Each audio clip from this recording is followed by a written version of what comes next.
ಅಧಿಕಾರಕ್ಕೆ ಬರೋದಕ್ಕೆ ಕಾರಣೀಕರ್ತರು ಇವರು ಅನ್ನುವಂಥ ಮಾತದ. ಅದಕ್ಕೆ ಅದನ್ನು ಡ್ಯಾಮೇಜ್ ಮಾಡೋದು.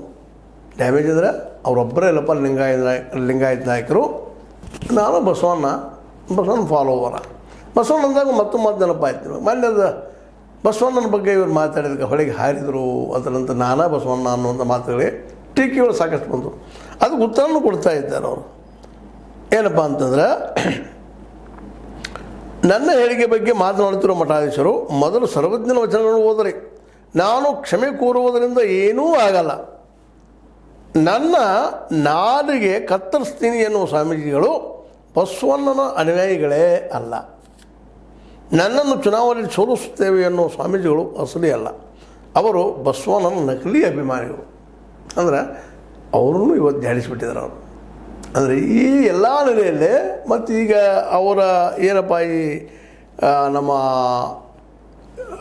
ಯಡಿಯೂರಪ್ಪರ ಶಿಕಾರಿಪುರದಲ್ಲಿ ಆಗಿರ್ಬೋದು, ಇನ್ನೊಂದು ನಮ್ಮ ಸ್ವರೂಪದಲ್ಲಿ ಆಗಿರ್ಬೋದು, ಒಂದು ದೊಡ್ಡ ಸಮಾವೇಶ, ಲಿಂಗಾಯತ ಸಮಾವೇಶ ಮಾಡಬೇಕು ಅಂತ ಪ್ರಯತ್ನ ಮಾಡ್ತಾ ಇದ್ದಾರೆ. ಅದಕ್ಕೆ ಪ್ಲ್ಯಾನು ಹಾಕಿದ್ದಾರೆ. ಈ ಸಮಾವೇಶ ಮುಗಿದ ಮೇಲೆ ಆಗುವಂಥದ್ದು. ಅಂದರೆ ಇವ್ರ ಶಕ್ತಿ ಯಾವುದು? ಲಿಂಗಾಯತ ನಮ್ಗಳು ಒಲಿಸ್ಕೊಂಡ್ಬಿಟ್ಟು ಇವ್ರನ್ನ ನಿರ್ವೀರ್ಯ ಮಾಡೋನು. ಮೋಸ್ಟ್ಲಿ ಇದೆಲ್ಲ ಒಳ್ಳೆಯ ಸಲಹೆಗಳು ಅಲ್ಲಿ BJPಯ ನಮ್ಮ ಯಡಿಯೂರಪ್ಪನ ವಿರೋಧಿ ಬಣದಿಂದ ಬಂದಂಥ ಮಾತುಗಳನ್ನು ಏನು ಬಿಳಿಸಿಡಬೇಕಾಗಿಲ್ಲ.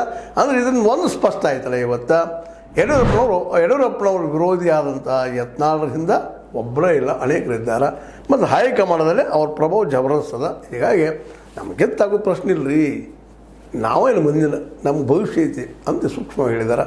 ಅದಕ್ಕೆ ನೀವೇನು ಮಾಡ್ರಪ್ಪ ಅಂದ್ರೆ, ಅವ್ರ ಶಕ್ತಿ ಲಿಂಗಾಯತ್ ಕಮ್ಯುನಿಟಿ, ಆ ಲಿಂಗಾಯತನ್ನು ಒಲಿಸ್ಕೊಳ್ಳೋಂಥ ಪ್ರಯತ್ನ ಮಾಡಿರಿ, ನಾವು ನಿಮ್ಮ ಜೊತೆಗೆ ಇದ್ದೀವಿ ಅನ್ನುವಂಥ ಮೆಸೇಜನ್ನು ಕೊಟ್ಟಿದ್ದಾರೆ. ಅಂದರೆ ವಿಜೇಂದ್ರ ತನ್ನಂತ ತರುವಂಥ ಪ್ರಯತ್ನ ಮಾಡುತ್ತಿರುವಂತಹ ಯಡಿಯೂರಪ್ಪನವರಿಗೆ ಹೊಸ ಸಮಸ್ಯೆಯನ್ನು ಶುರುವಾಗಿಬಿಡ್ತೀವಿ.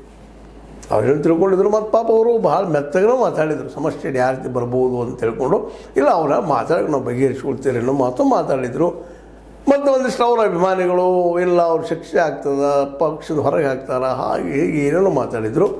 ಈಗ ಅದು ಅನ್ನೋ ಪರಿಸ್ಥಿತಿ ಬಂದಿಲ್ಲ. ಹೈಕಮಾಂಡ್ ಇಲ್ಲದಪ್ಪ ಅಂದ್ರೆ ಇವತ್ತು ಇವರ ಪರವಾಗಿ ನಿಲ್ಲುವ ಎಲ್ಲ ಸಾಧ್ಯತೆಗಳಿದ್ದಾವೆ.